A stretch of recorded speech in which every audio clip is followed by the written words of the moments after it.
الصعداء. عادل رمزي يتنافس الصعداء من الخطوط التماسية. هدفان مقابل هدف، والهدف أتى عند الدقيقة 79. هدف عن طريق نصرغات، والمباراة تنطلق من نقطة الصفر. كأن المباراة في بداية جديدة. آخر مواجهة الفريقين 0 مقابل 0 في الدار البيضاء. هدفان مقابل هدفان في بريطوريا. توزيعة عرضية من داخل منطقة العمليات، وهنا المحاولة لا زالت مستمرة عن طريق يحيى عطية الله.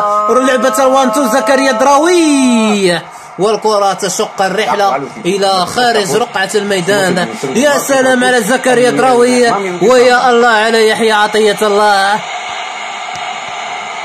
في دفاعات الفريق الجنوب افريقي نلعب اللحظات الأخيرة.